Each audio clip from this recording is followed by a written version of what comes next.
Кече Чынлы районының борынгы һәм иң зур авылларының берсе генә түгел, ул шушы якларда экономик яктан иң тартырыклы, аягына нык басып торучы хуҗалык. Авыл халкы узган гасырның нинди генә катлаулы елларында да күмәк хуҗалыкны саклап кала алган. Нәкъ менә шул елларда чынлылар колхоз рәисе итеп, һөнәре буенча укытучы булган Борис Гафуровны сайлап куялар да инде. Һәм ялгышмыйлар. Нинди генә авыр чорлар булса да, чынлы хуҗалыгы районда иң беренчеләрдән булып авылга газ кертә, күпер, юллар, су үткәргечләр салдыра. Шулай да Борис Гафуровның авылда иң беренче төзелеше ул мәчет була. Мәчетләр бит полностью үстеп алдым.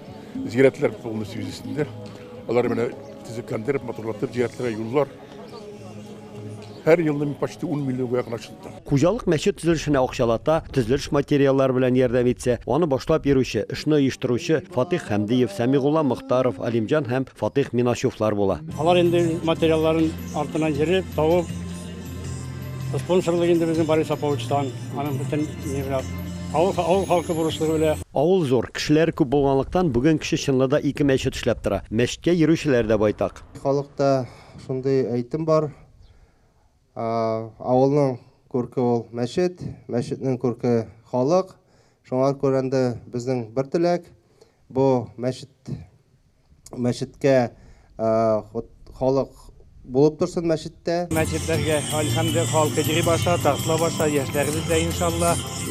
Менә җомаларга, айдга бәйрәмнәренә тулы була, шыгрым тула мәчетләребез. Авылдагы 2 мәчеттә дә балалар һәм өлкәннәр өчен ислам нигезләрен өйрәнү буенча 3 еллык курслар эшләп килә. Аны Мөхәммәдия мәдрәсәсен тәмамлап кайткан Зәйтүнә Хаҗия Салахова алып бара. Бүгенге көндә бик күп апаларыбыз, авылдашларыбыз мәчеткә йөри башлады. Алар белән бергә дин сабакларын өйрәнәбез.